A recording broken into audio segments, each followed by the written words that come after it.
Hey guys, tonight we're stepping into a tale so strange. You'll feel that modern horror films are nothing but childish games. Fortified walls that held back Arab armies, and an emperor who believed he was not just a king but the living instrument of God. He once reached out and changed the faith of millions and believed he was right until his final breath. Even as his body began to rot from the inside out. This isn't a fable. This is the true story of Constantine V. A man whose name carried a haunting nickname, the emperor whose eyes were eaten by maggots. A man who turned faith into a weapon, fear into a tool of domination, and eventually became a nightmare no one dared to touch. You might think you're brave, but trust me, if you had to live in his court, you probably wouldn't last 3 days without pretending to be deaf. So, before you get comfortable, take a moment to like the video and subscribe, but only if you genuinely enjoy what I do here. And let me know where you're listening from, and what time it is where you are, because who knows? Maybe tonight, the memory of this man will slip into your dreams. Now, dim the lights. Maybe turn on a fan for that soft background hum. And let's ease into tonight's journey together.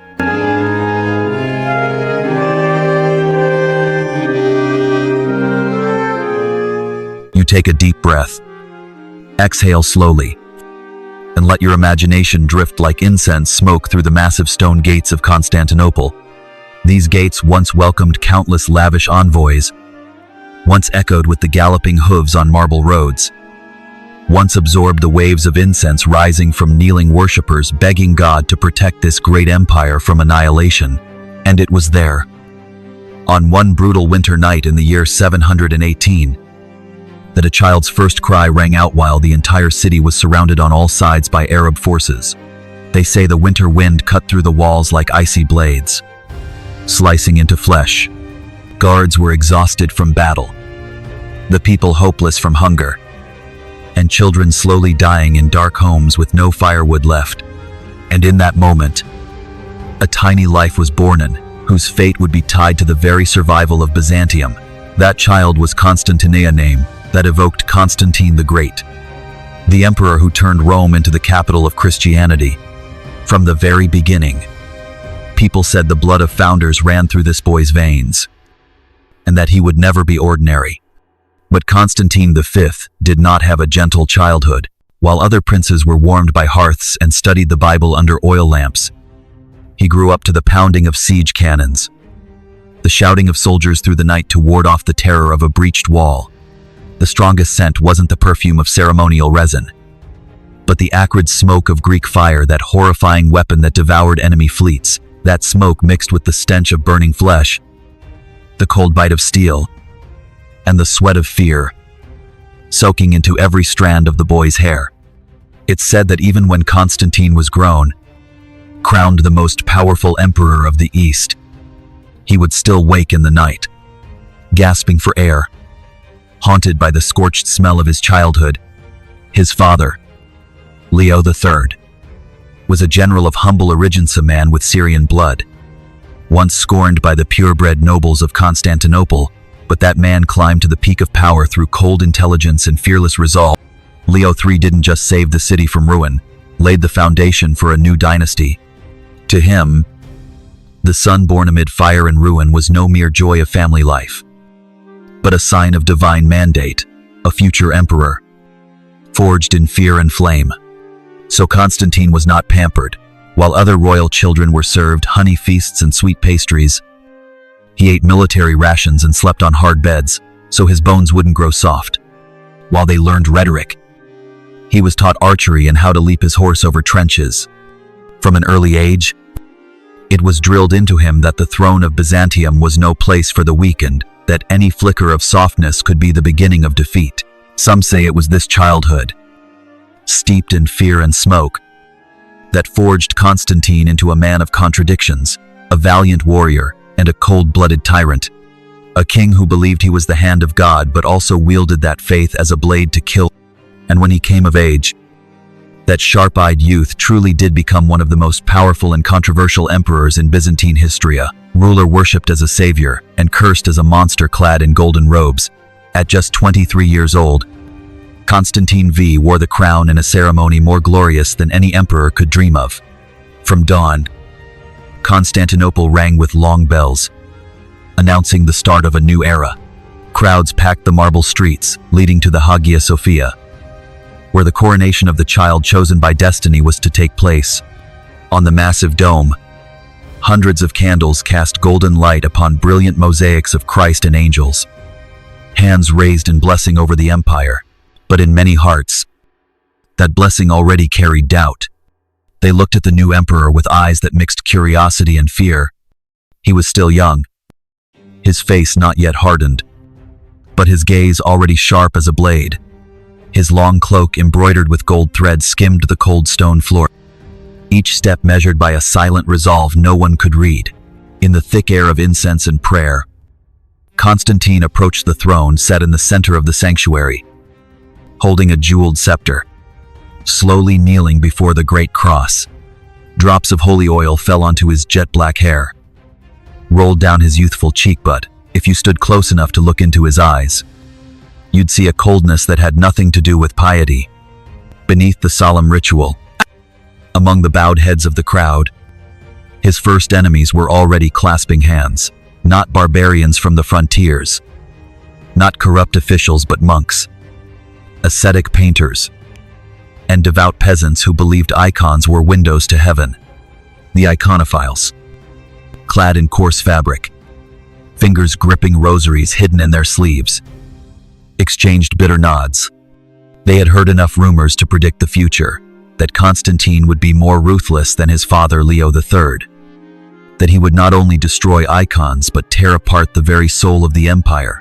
In the shadowy alleys, people whispered that the child raised among burning flesh and siege cannons would know no other way to rule than through fear. Look into his eyes, an old monk murmured. That is not the gaze of a child who believes in miracles. That is the gaze of one who thinks he has the right to decide who is saved and who deserves to burn. Oh, and as if to prove that prophecy true, just a few months after the coronation, the first upheaval erupted fierce like a long smoldering fire finally catching a strong wind. Constantine's brother-in-law, Artabasdos, had once been one of Leo III's most trusted generals. He had sworn before the altar to protect the late emperor's son, had once taught Constantine how to ride and shoot a bow.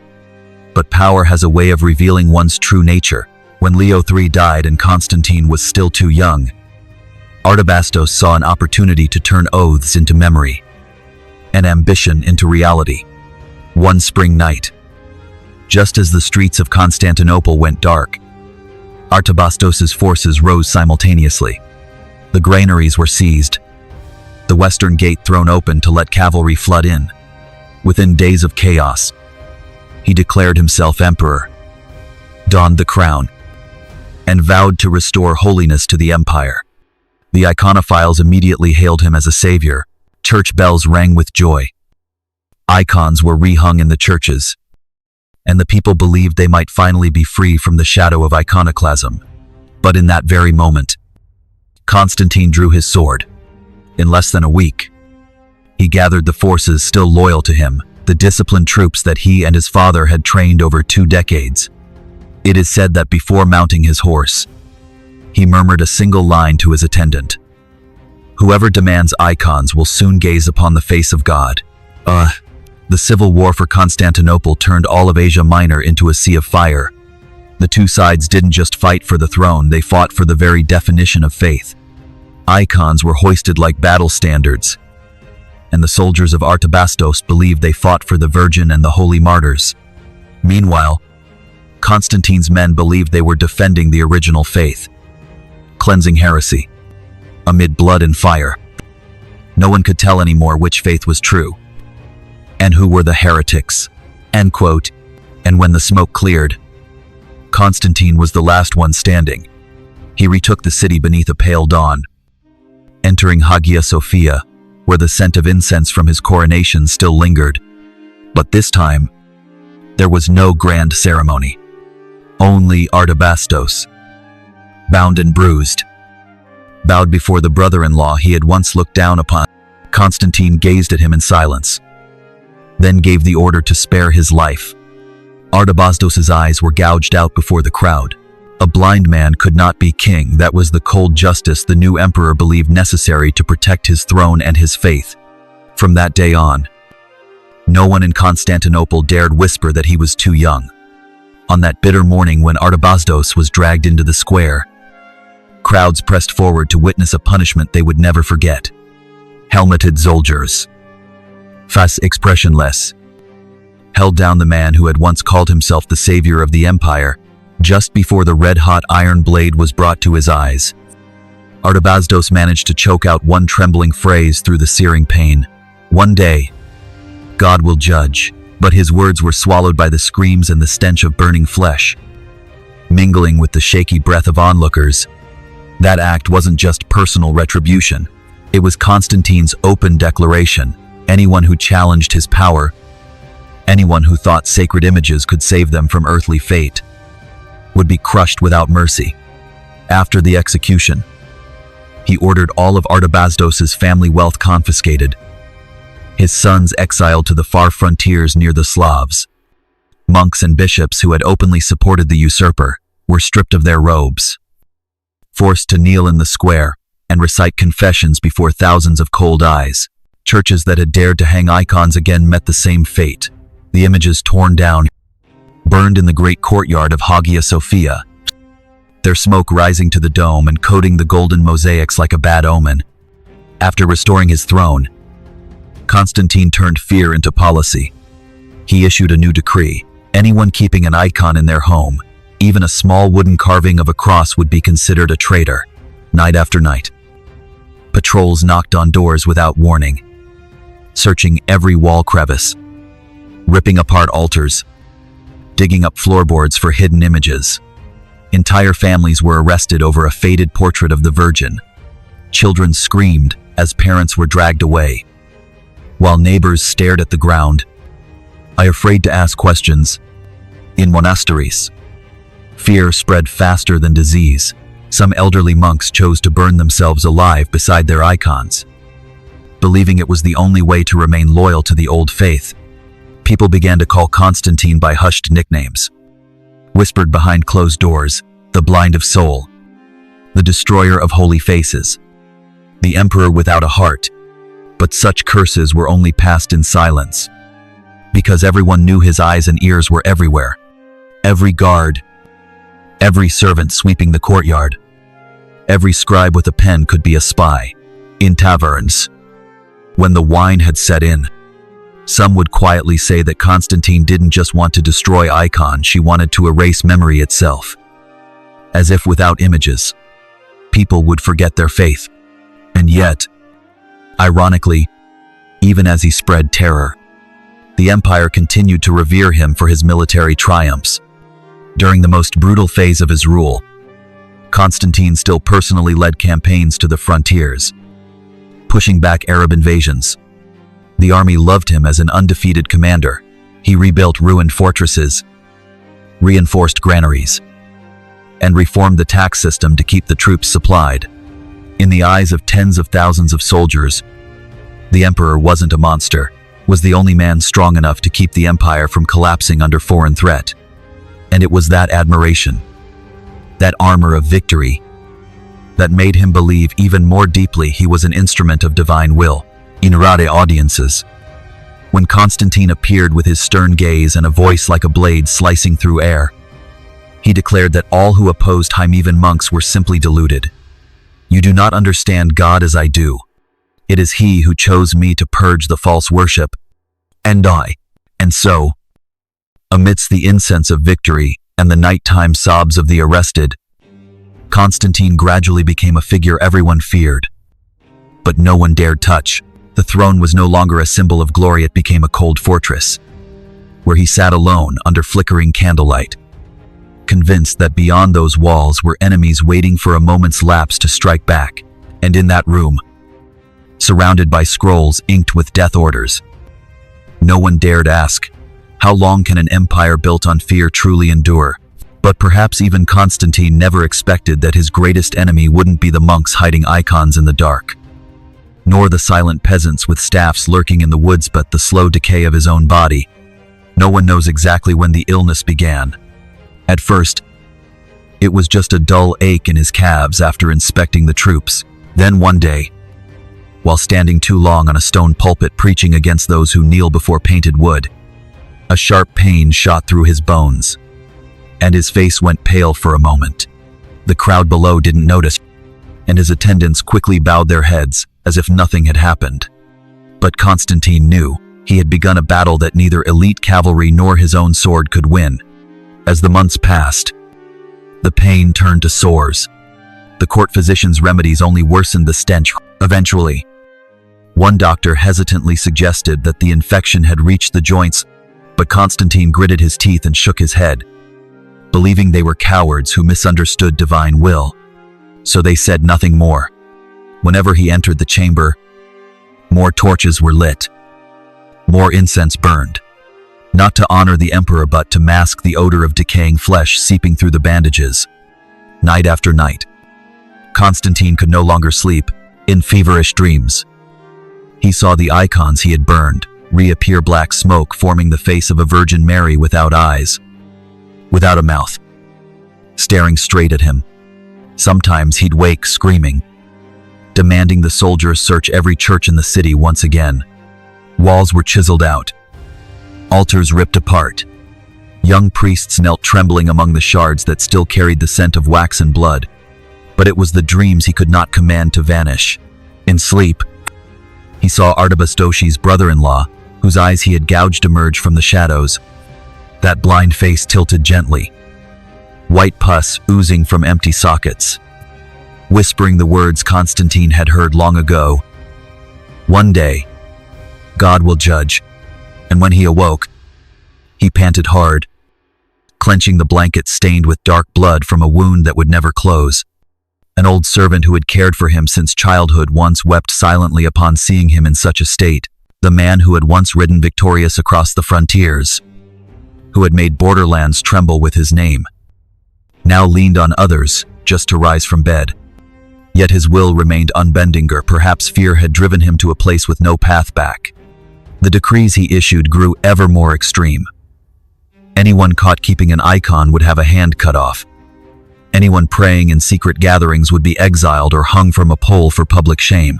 Clerks recording these edicts trembled, for they knew the people's tolerance was reaching its limit. Yet no one dared speak. The throne still cast its towering shadow, though the man upon it was rotting away. Bit by bit, as the winters passed, the ulcers spread across his legs, sticking to the thick bandages so badly that each change required cutting away blood-soaked cloth. Each time, Constantine gripped the hilt of the sword by his bedside, clenching his teeth until they bled.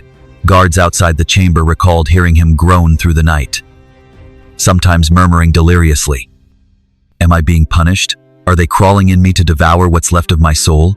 It's said that on the night before he decided to march north against the Bulgars, he stared at the map laid out before him for a long time, his withered finger trembling as it traced the red lines of the border. Then, in a voice that nearly broke, he told his attendants, "I will not die in this room.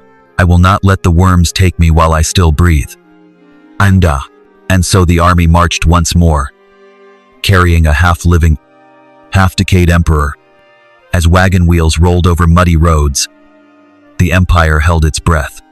Was this the final chapter of a dynasty forged in iron and now rotting in fear? The heavy wheels carved deep tracks in the mud, silent reminders no one dared voice aloud. The emperor lying behind the thick curtains was no longer the symbol of invincibility. Inside the purple-draped carriage, the stench of decay rose with each jolt of the road. The imperial physicians had to change his dressings mid-journey, hands trembling as they peeled away blackened blood and thick yellow pus. Each time the cloth was torn away, Constantine bit down so hard that blood leaked from his mouth, his eyes fixed on the canopy above, as if refusing to let anyone witness his weakness. His attendants gradually learned not to look directly at him. They also learned to stay silent during his fevered ramblings. For in those half-conscious states, Constantine would repeat the same disturbing question. "Do you see them? They're crawling toward my eyes. They want to tear me apart." The oldest servant, who had cared for him since childhood, often bowed his head, tears falling silently into his sleeves, knowing his emperor had no escape from the torment. By the time the army reached Strangulos, a strategic fortress near the Bulgar frontier, word of the emperor's condition had spread throughout the camp. In soldiers' tents, whispers flew that he was no longer lucid, that his eyes were clouded like those of an unburied corpse.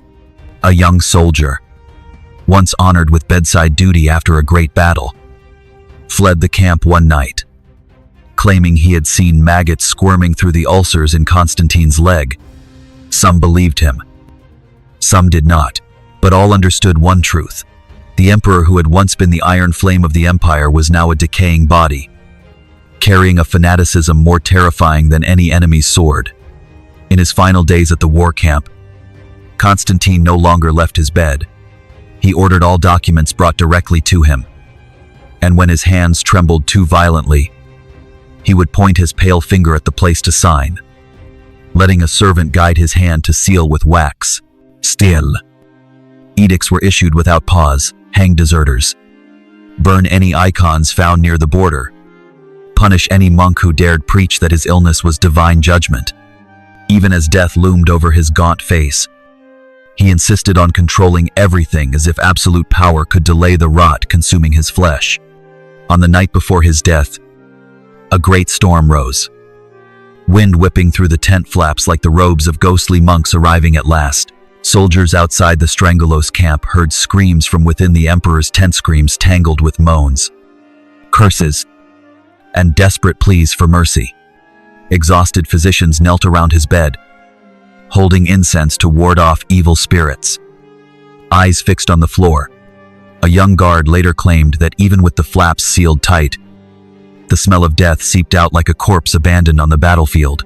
And then, as dawn broke faintly on the horizon, the emperor, who had called himself the purifier of faith, the sword of God, drew his final breath. His attendants stood motionless. None dared weep. They simply stared at the body wrapped in layers of cloth, shrouded behind velvet curtains, and all at once realized, no matter how many conquests, how many palaces raised, nothing could save a man from fate. But the empire remained, trembling beneath a bleak gray sky. In the capital, the news of Constantine's death spread in whispers. Some knelt and prayed, others shut their doors, fearing his soul might roam for a replacement. And perhaps, in the dark, damp chamber where he once signed execution orders, the cracked pale walls still echoed the last whispers of a king who believed he was stronger than God until worms consumed the eyes that had judged tens of thousands of souls. When Constantine's body was finally covered with resin-soaked cloth to contain the stench, his attendants silently left the tent, avoiding each other's gaze. It is said that some old general's men who had marched beside him through countless campaigns secretly crossed themselves over their chests, knowing that if Constantine had lived to see it, that gesture alone would have cost them their heads. But now, the fear he once instilled had become something else: revulsion. For hours, his corpse lay untouched in the tent, thick with incense, as no one dared be the first to approach. Eventually, a unit of guards was ordered to prepare the body for the journey back to Constantinople. They soaked cloths in strong wine, wrapped his worm-eaten body in 4 extra layers. Even so, every step left pale yellow stains soaking into the earth. One man later said he had never seen an emperor die looking so much like a curse. When the funeral procession departed, the sky was dull gray, and no wind was strong enough to sweep away the faint stench trailing behind the mourning army. The road back to the capital, once lined with the triumphal songs of Constantine's victories, now lay silent, as though the people had grown too weary of fear and war. In the villages along the route, windows were shuttered, curtain drawn, leaving the procession to pass in silence. Somewhere, behind wooden doors, came quiet murmurs. The one who destroyed holy images, in the end, couldn't keep his own face. I meet in Constantinople. The funeral was unlike any imperial burial before it. Tradition held that an emperor's coffin should rest for several days in Hagia Sophia, allowing clergy and citizens to pay respects. But this time, the rite was shortened to a single morning. Even the most loyal priests recited prayers with half-hearted voices, their throats tight, as though afraid to bless a soul drifting somewhere far beyond reach. Those who dared approach the casket said the burial shroud had begun to moisten at the edges, forcing the guards to replace the coverings twice. From the pulpit, the chief priest's voice trembled as he recounted Constantine's deeds, strengthening the army, repelling Arab invaders, defending the Balkan frontiers, but not a word was said of faith. No one dared praise the purifier of faith, for they all knew the religion he had built was not one of reverence but a blade held to every throat. After the rushed ceremony, the coffin was taken to the Church of the Holy Apostles, final resting place of many emperors. As the pallbearers descended the cold stone steps, it became clear that no one in the crowd was crying. Not a single candle lit spontaneously in his memory, and when the crypt doors shut behind him, it felt as though the empire had sealed away the memory of a reign soaked in blood and rot. But memory, in the end, does not die so easily. Just nights after the funeral, on the walls of monasteries once ordered to erase icons, people began repainting the old images using charcoal, stole pigments. Anything that had survived the raids, the Virgin Mary reappeared, smudged but defiant, with trembling words scrawled beneath. He who banned the sacred vision lost his own eyes in the end. Worshippers gathered secretly in stone cellars, laying hands upon once hidden icons, whispering ancient prayers. For them, the return of these images wasn't just the rebirth of faith, it was proof that not even an emperor with the power of life and death could erase human memory.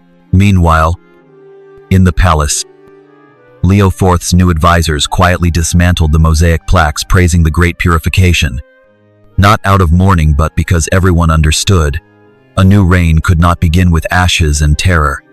Slowly, Constantine's name was spoken more softly, then faded into a nameless shadow, a harsh reminder that absolute power could not conquer death, nor memory. And years after Constantine was buried deep in that cold tomb, stories of him still refused to vanish. In Constantinople, children were lulled to sleep with half-true tales that if they disobeyed, the emperor's ghost would appear, eyes rotted and oozing, mumbling for icons to burn. In dockside taverns, old merchants recalled the funeral procession passing their streets, the stench of decay lingering in the air even after the night's rain. Each Easter season, as church bells rang once more, people whispered of something strange. In the tiny chapels once desecrated, candles seemed to burn brighter as if the martyred saints had returned to bear witness. They said it was a sign that the empire had finally shed the curse of the blind of soul. In the court of Leo IV, a tense silence reigned. Everyone knew the new emperor could not openly denounce his father's legacy. To publicly reject iconoclasm was political suicide, yet no one wanted to prolong the nightmare either. So they chose silence. No more hunts for icons. No orders to restore them. Everything hung in a fragile pause between guilt and redemption. In the monasteries, slowly, statues and frescoes were restored not by imperial decree, but by the calloused hands and enduring faith that had survived wave after wave of terror. They scrubbed away soot stains. They retraced the lines of the Virgin's face. No royal order was needed to them. The return of these images was as natural as breath. At the same time, scholars began compiling manuscripts about the era of Constantine's rule. They did not shy from recording the horrors. The monks who lost their hands, the orphaned children, the churches turned into granaries and arsenals, and yet, they documented his military achievements with chilling precision, bold campaigns, tax reforms that saved the treasury from collapse. Perhaps that is what makes Constantine's image so hard to forget.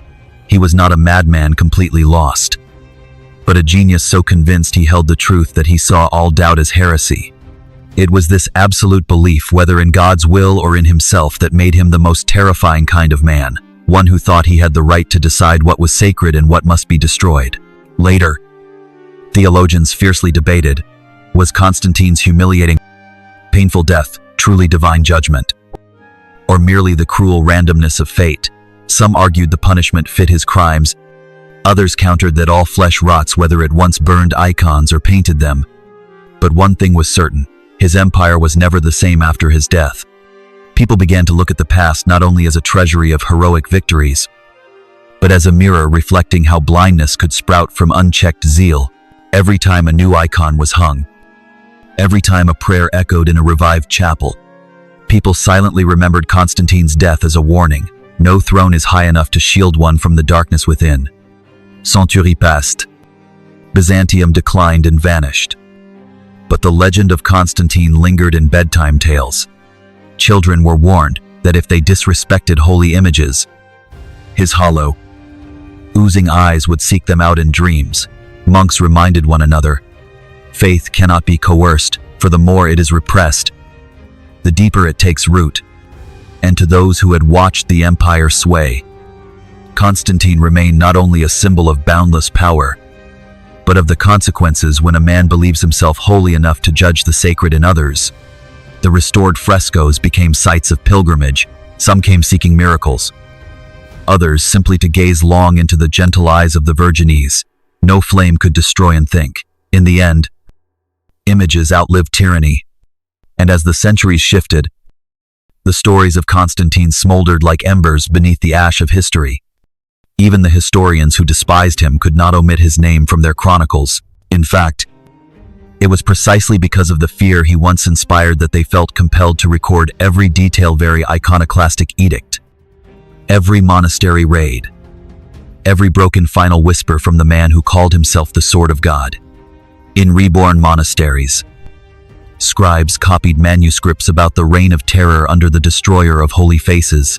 Monks meticulously noted the names of brethren who were beheaded, mutilated, exiled, seeing it as their final duty to testify to future generations how savagely faith had once been trampled. Each page added another layer of proof. Constantine could burn icons, crush bones, drive monks into the forests, but he could not burn memory. And it was memory that became his final, untouchable enemy. Citizens in the capital still told one another that on the night before his death, Constantine thrashed in delirium, demanding every candle in his tent be extinguished.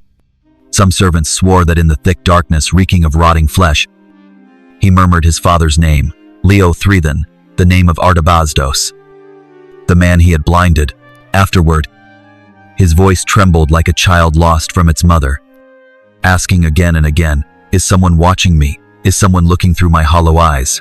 More than 100 years later, a Thracian historian gave him the epithet no generation could cleanse, the emperor without a face. For to them, a man who waged war against all sacred images must lose even his own face as the most silent, ruthless punishment of all.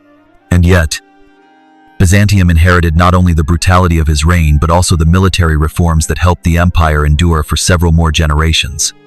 In military manuals, later generals still cited Constantine's troop deployments, praising his iron discipline and administrative genius. For the painful truth is, even tyrants, if clever and relentless, may leave behind achievements.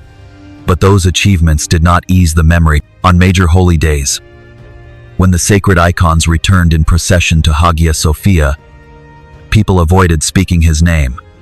Even later emperors, who occasionally considered reviving Constantine's image to justify their own hardline policies, eventually backed down.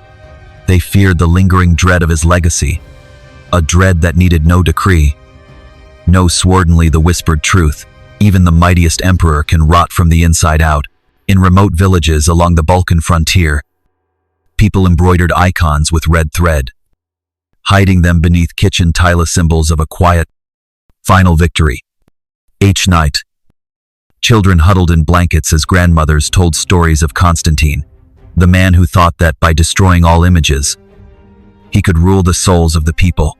Yet he was the one who died with no image of his face left behind. An old monk who survived the persecution once wrote in his journal a final line, When a man smashes the face of Christ, he only shatters his own. Constantine died, but his story still bleeds through the memories of those who once knelt before bare walls, where holy images had been scraped away, and silently wondered, how can an empire be so afraid of a picture? Perhaps that question is Constantine's greatest legacy, a tragic one, reminding humanity that power, if unchecked, will always turn into a nightmare-devouring ruler, subject, and even the history that once tried to forget it.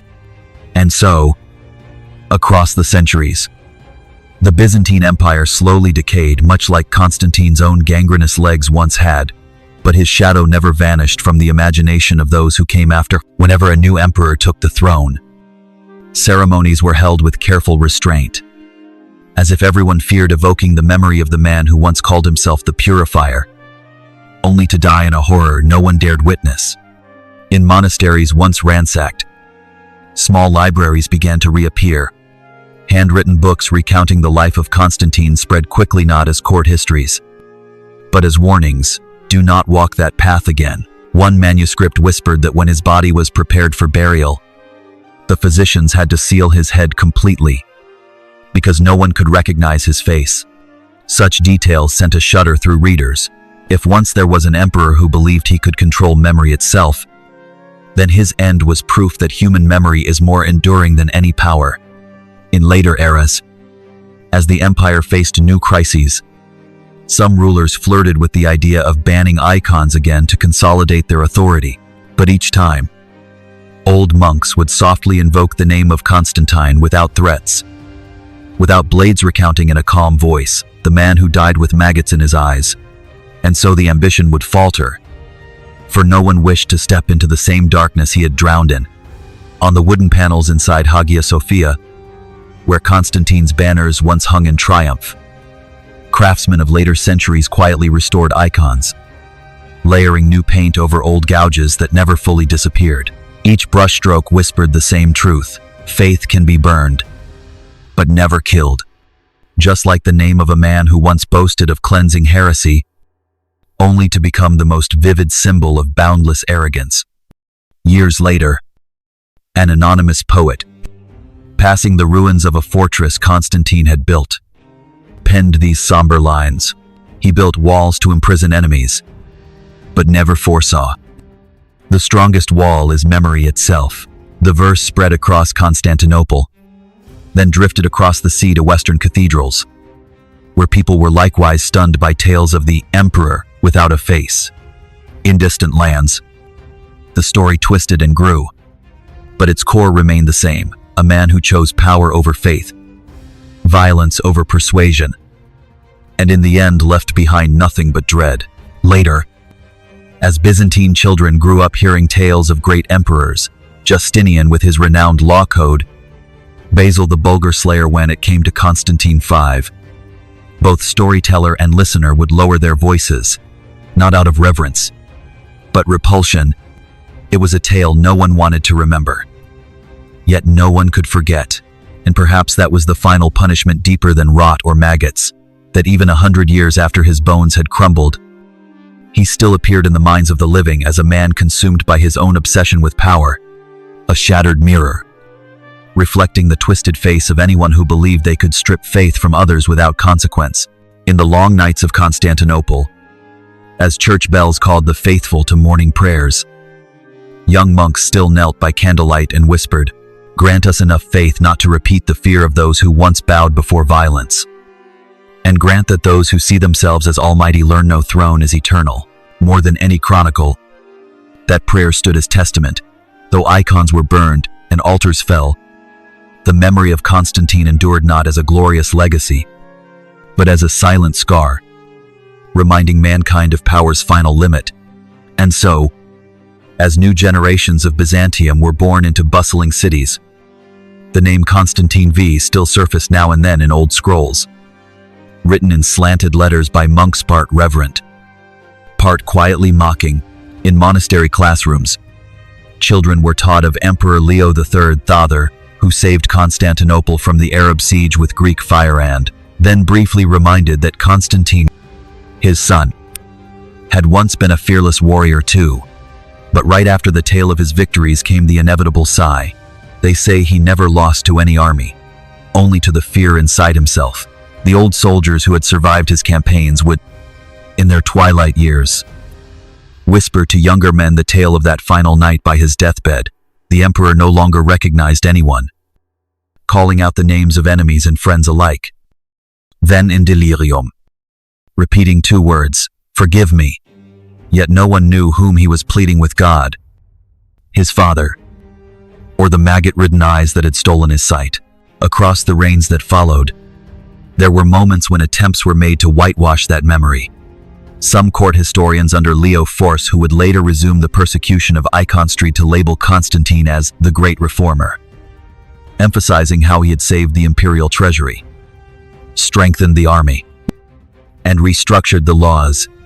Indeed, he had done all those things, but no chronicle could omit the truth that to achieve order, he had paid in blood, in fear, in hundreds of maimed monks.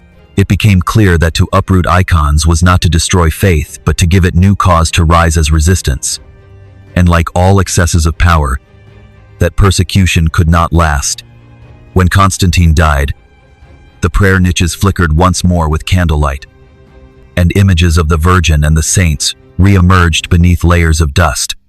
By his grandson's time, most icon bans had been repealed, but the scars of that nightmare did not fade. In many villages, the elders claimed that on winter nights, they heard crying from the direction of the Church of the Holy Apostles where Constantine lay buried. Some said it was just the wind. Others believed it was the emperor's soul, still wandering, unable to find peace, for it had never known repentance. In the restored frescoes, artists painted anew the compassionate eyes of Christ and the martyred saints. But if one looked closely, a tiny symbol was sometimes hidden in the corner of the frame, a crown, split in 2. It was a discreet way of saying that all power can be broken, and a reminder, never forget. There was once a man who thought that by destroying the image of the divine, he could rule human conscience. Century later, when the Crusaders sacked Constantinople, it was said that Constantine's tomb was pried open, his remains dumped into the streets. No evidence survived. But the story spread throughout the city. People whispered that at last, the empire that once trembled beneath him had found the courage to cast out the body of the man who had spread hatred. Perhaps it was myth, but even that myth showed he was not remembered like other emperors. Today, when posterity looks back on Byzantium, Constantine V is still listed among its successful military emperors, yet no one calls him the Great.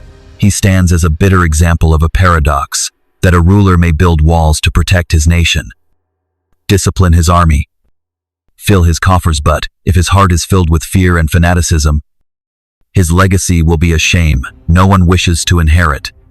And perhaps that is the longest punishment, not divine wrath, not rot and disease, but being remembered not for victories, but for the shudder that follows the story of a man who destroyed every sacred image only to lose his own face. After Constantine V drew his last breath on a bed thick with the stench of death, Constantinople did not erupt in revolt, as some had feared. Instead, a chilling silence fell over the palace and the narrow streets around Hagia Sophia, as if the city itself was too stunned to decide whether to sigh in relief or tremble in dread of what might come next.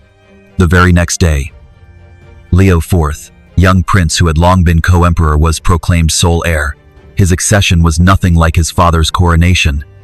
It is said that during the oath ceremony in Hagia Sophia, Leo's face looked pale under the candlelight. Some whispered he wasn't just afraid of the burden, but of the massive shadow his father had left behind, still haunting the cold stone walls. To the people and clergy who had suffered under Constantine V, Leo IV was a fragile flicker of hope.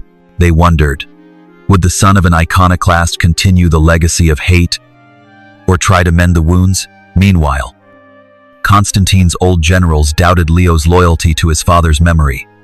They feared he would compromise with the iconophiles to gain support, rendering their years of bloody suppression meaningless. But Leo IV was not rash. He understood better than anyone that after so much persecution, A sudden reversal could ignite chaos, so in his early reign, he chose the path of quiet.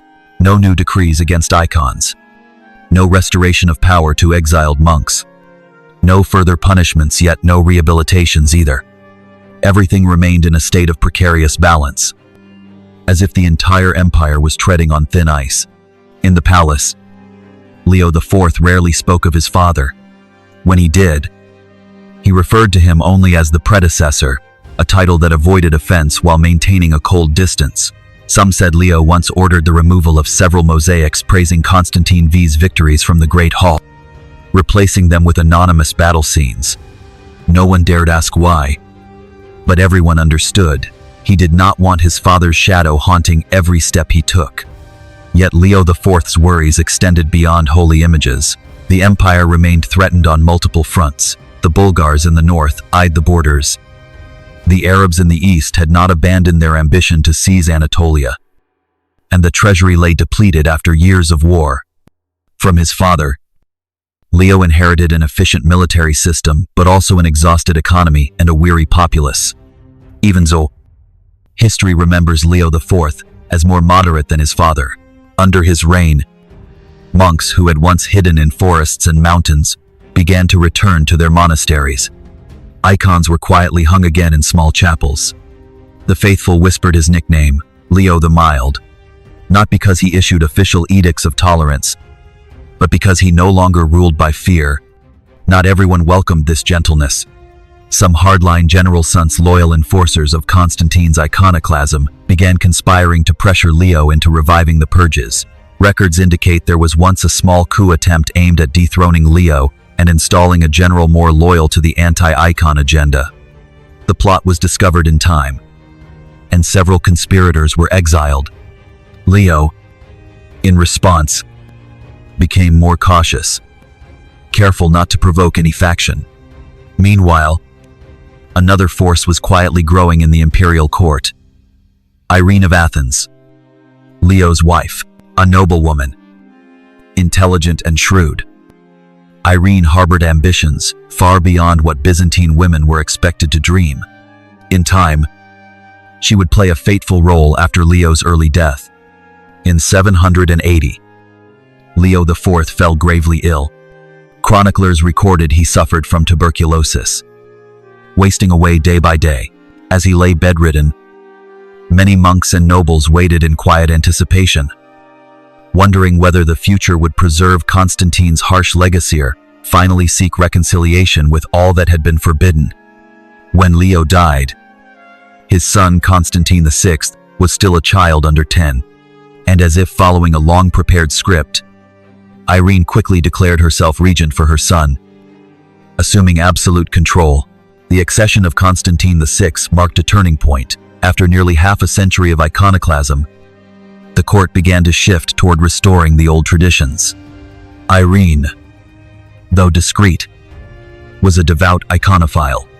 For her, icons were not just matters of belief, they were tools for unifying the people, for restoring the legitimacy of a state fractured by terror and division. Once in power, Irene carefully began dismantling Constantine V's legacy without provoking instability. She recalled exiled clergy. She ordered the restoration of certain icons in major churches. She began preparations for the Second Council of Nicaea, which would formally reinstate icon veneration and end the persecutions. In 787, the Council of Nicaea convened and affirmed the legitimacy of venerating icons. It was a symbolic milestone, marking the end of the darkest chapter in Byzantium's internal religious war. Yet among the people, the memory of Constantine V did not fade. Even as icons returned to their altars, the fear they had lived through left scars in the minds of a generation. Parents taught their children to gaze upon images of the Virgin not only with devotion, but with trembling gratitude, for their return was proof that violence does not always prevail. As for Constantine V, he was no longer spoken of as a great emperor. His rotting death became legend, a cautionary tale that power, unchecked, will transform itself into a living nightmare, haunting all who believe it, can command the souls of others, and that remains his most lasting legacy, a legacy no successor could ever erase. And so, as Irene's reign began, it was as if the entire city of Constantinople had exhaled. No more soldiers storming homes to drag icons into the streets for burning. No more brutal interrogations in damp cellars. In their place came a fragile calm and the quiet murmur of questions. Was this the dawn of an age of tolerance? Or merely the overture to new intrigues? In the monasteries, frescoes once whitewashed remained unrestored. The cracks on the walls, the scraped patches of paint, stood as silent witnesses to a long era soaked in tears. Some elderly monks still remembered watching their brothers dragged into the square and branded with hot iron simply for clutching an image of the Virgin. And they whispered among themselves, no matter how merciful Empress Irene might be, the memory remained and no one could forget. To many, Constantine V was not just a name in the imperial lineage. He was a living warning that absolute power does not merely destroy opponents, it corrodes the soul of the one who wields it. For what could be more wretched than an emperor dying in delirium, muttering pleas for forgiveness from the very saints he had mocked and destroyed? Yet to be fair, Constantine V left behind more than just devastation. He built a powerful military apparatus, fortified defenses, and revived the imperial treasury after a time of crisis. Among generals and bureaucrats, there were still those who privately admired his iron discipline. They admitted, without his firm grip, Byzantium might have crumbled beneath the pressure of Arab and Bulgar forces. That is why his image remained double-edged. In the churches, he was the cursed heretic. In the barracks, he was still remembered as the man who held the frontiers. And that tension lingered for generations. Even when Irene restored icons and returned the empire to its former traditions, she never dared disturb Constantine's tomb. It was said that even she understood. To touch that name was to press on a wound that had not yet healed. And so the tomb, plain and cold, remained untouched in the Church of the Holy Apostles, without incense, without visitor san, uncomfortable reminder that history is never only black or white. Stories about his final fate circulated among the people. Some swore they saw a flickering light inside the tomb. Others claimed that on windy nights, they heard groans rising from beneath the stone floor. Perhaps just rumors, but they revealed how deeply the fear he had sown had rooted itself. On one occasion, a young official, newly appointed and eager to please Irene, suggested removing Constantine's tomb from the holy site to purify the church. But as soon as the words were spoken, the entire court fell silent. Not out of mourning, but out of dread for what might happen if they disturbed that legacy. The idea was quietly abandoned, and no one spoke of it again. As for Irene, she did more than restore icons. She crafted an image of herself as a pious empress patron of monasteries, restorer of theological schools, caster of new bells for the great churches. Every decision seemed like an attempt to make amends for the long years of tyranny, but deep down, she knew the empire had been wounded too deeply, and that no matter how merciful her reign might be, it could never fully escape the shadow of the past.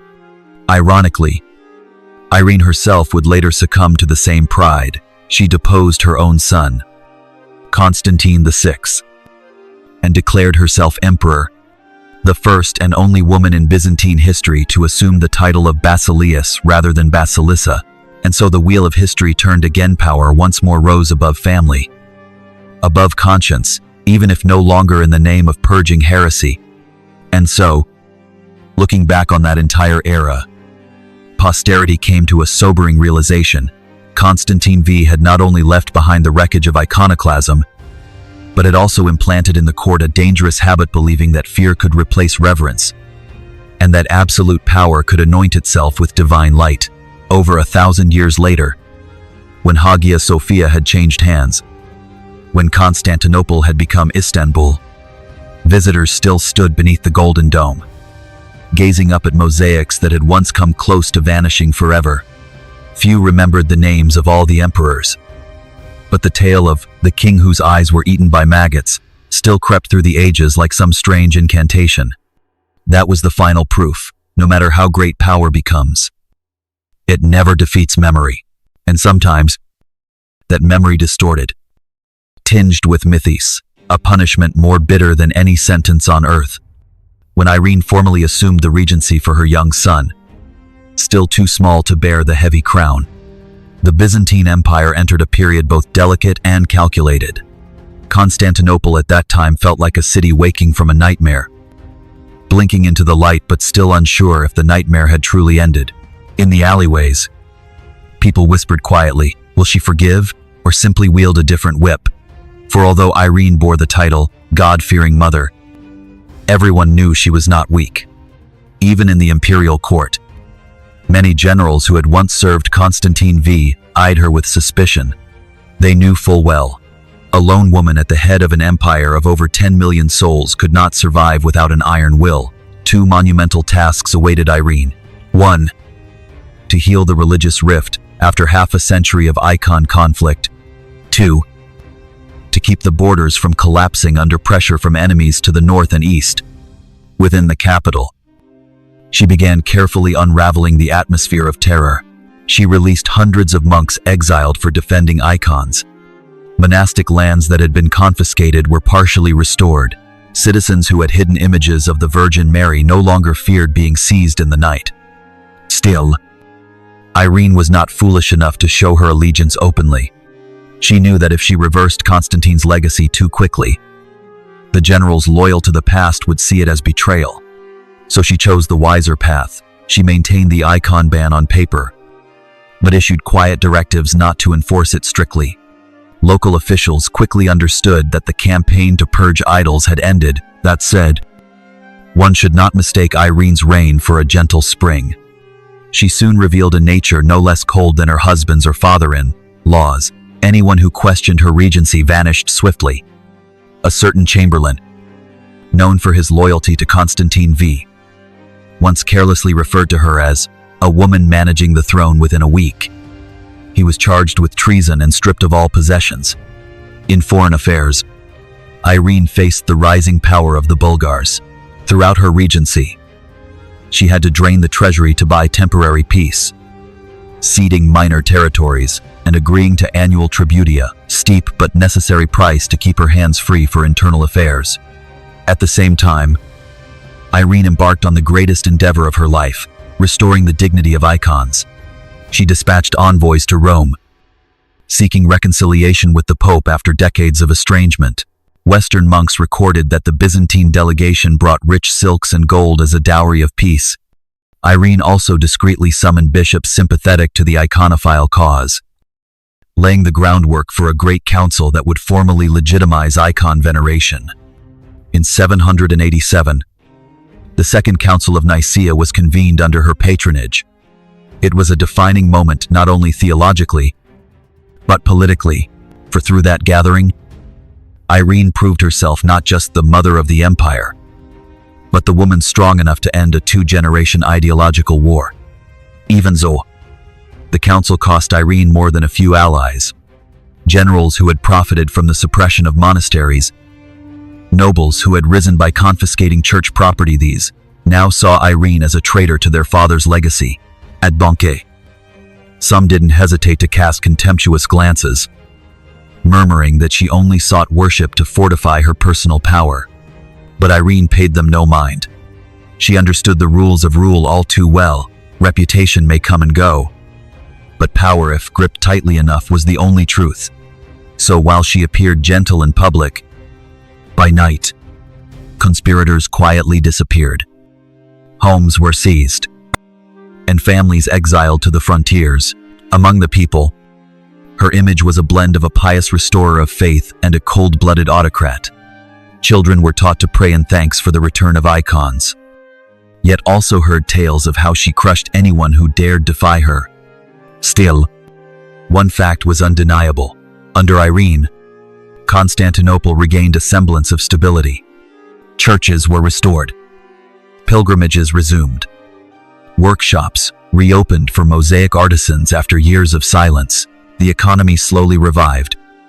Though every coin had to be counted to purchase peace from the Bulgars, it was a time of paradox, brilliance on the surface, suspicion underneath. And at the center of it all stood Irene, a woman with the resolve to bury Constantine V's legacy, but the coldness to keep the throne for herself. Indeed, Byzantine history was like an endless play, with every character driven by ambition and steeped in tragedy. After securing her power, reinstating icon veneration, and calming much of the unrest, Irene took a step few dared to imagine. She deposed her own son. Imagine the scene. Constantine VI, the child she had once protected like a jewel, now a fiery and frustrated young man. Throughout his youth, he had grown up under the shadow of his mother, a powerful, intelligent woman who controlled every aspect of his life. When he came of age, Constantine demanded to rule in his own right, to escape her suffocating grip. But Irene was not ready to let go. According to many sources, she clung to power not just out of fear of losing influence, but because she believed she alone had the wisdom to safeguard the empire. The mother and son entered a tense standoff, which contemporaries dubbed the Cold War in the palace. The military split into factions. Some backed Constantine VI, unwilling to serve under a woman. Others remained loyal to Irene, who secured their privileges.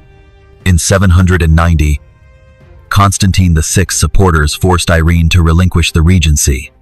For a short time, she was sidelined to the palace quarters, pretending submission. But anyone who believed Irene would quietly fade away had not understood her. Step by step, she reclaimed her influence.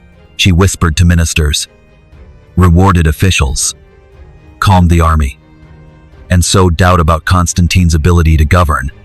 Finally, in 797, with all obstacles cleared, Irene struck. That night, her loyal guards stormed Constantine's chambers. The young emperor was dragged away and, by her order, completely blinded, a brutal punishment, ensuring he could never rule again. And a chilling message: Irene alone held supreme power. Constantine VI lived the rest of his life in blindness and obscurity, while Irene officially ascended the throne not as empress consort or regent but as basileus, the male title of emperor. She was the only woman in Byzantine history to claim the imperial throne in her own right. Yet a throne won by a son's blood could not endure. To many, Irene became the symbol of terrifying pride. Generals began to abandon her. Former allies whispered in disgust. Beyond the empire's borders, the West viewed Byzantium with a mix of contempt and opportunism. In 802, during a quiet coup, the imperial court and the commander of the palace guard reached a consensus. Irene had to go. She was seized in the palace. No blood was shed, but neither was there any reverence. She was exiled to a monastery on the island of Lesbos. Irene, who had crushed iconoclasm with her own hands and seized absolute power, died there in silence. Some records say she died in poverty, forced to weave cloth by hand just to feed herself. If Constantine V died in disgrace, then Irene's end was one of chilling solitude. And that, too, was another tragic ballad of the Byzantine Empire. Here, power could raise a person to divinity, then cast them down into the mud without warning. When historians look back on her reign, emotions are mixed. Some praise her for ending the persecution of icons. Others revile her for blinding and deposing her own son. But no one denies, Irene stands as a complete embodiment of Constantinople's contradictions, dazzling grandeur entwined with cold cruelty, right down to her final breath. After Irene was deposed and sent to the island of Lesbos, Constantinople entered a strange silence. Many could scarcely believe that a woman who had once manipulated the entire empire, who had deposed and maimed her own flesh and blood, could lose everything in a single swordless night. Her successor was Nikephoros I, the imperial finance minister, a discreet figure, calculating, and especially skilled at pacifying the factions that had grown weary of Irene. Nikephoros ascended not because he was beloved, but because he was the safest option. The army was exhausted, the nobility impatient, and the people desperate for a more stable government after years of chaos. At that moment, The Byzantine Empire resembled a massive ship listing and on the verge of sinking. The eastern borders were under constant assault by Arab forces. In the west, the Bulgars pushed ever deeper. Meanwhile, the religious wounds from the icon disputes had not healed. Many monks still despised anyone who had ever cooperated with the iconoclast emperors, while several officials and generals quietly longed for the era of Constantine V. Nikephoros began with practical reforms. He reorganized the tax system to refill the empty treasury drained by Irene's peace payments. He strengthened the frontier armies, especially the Themes in Thrace and Anatolia. He carefully avoided interfering in religious disputes, keeping laws in place for appearance, but refraining from launching new crackdowns or restorations. At the time, people often said Nikephoros didn't make anyone happy, but he didn't make anyone lose sleep either. That was already a major improvement. Still, Irene's legacy was not so easily erased. Foreign enemies saw the Eastern Roman Empire as irreparably weakened. The Bulgar Khanate, under the command of Krumon, of the most formidable warriors of the century, repeatedly raided the empire. Villages across the Balkans were burned, their inhabitants taken as slaves. Nikephoros decided to strike back. He launched a large-scale campaign to push the Bulgars back, hoping to restore his prestige and revive army morale. For a moment, Constantinople seemed to relive the glory days of Justinian. Granaries were requisitioned. Weapon forges roared through the night. Imperial standards fluttered from the city walls. But the campaign ended in disaster. In 811, at the Battle of Pliska, Nikephoros led his forces deep into Bulgar territory, initially achieving quick victories, even sacking the enemy capital. But on the retreat, he fell into Krum's trap. The entire Byzantine army was nearly annihilated. Nikephoros himself was killed in the chaos. And according to Bulgar chronicles, Krum had his skull hollowed out and encased in silver to use as a drinking cup. An unprecedented humiliation for an empire that still claimed the mantle of Roman legitimacy. News of Nikephoros' death struck like lightning. Constantinople descended into panic. In a single night, the empire lost its emperor, the bulk of its army, and all the credibility it had worked to rebuild after Irene. His son, Staurakios, was the temporary successor, but he had suffered a crippling spinal wound in the battle and was bedridden for life. Only months later, he was deposed by a council of nobles and officials, who passed the crown to Michael Irongabe, a mild aristocrat seen as a last hope to stabilize the situation. If you look closely, you'll notice a tragic cycle.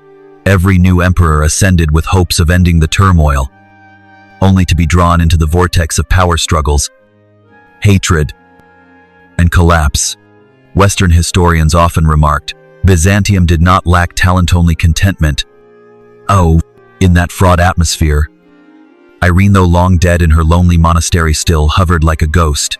Many whispered that the empire's misfortunes were divine retribution for her blinding of her son, a grave act of impiety and blasphemy. Such murmurs only deepened the air of superstition that forever clung to Constantinople.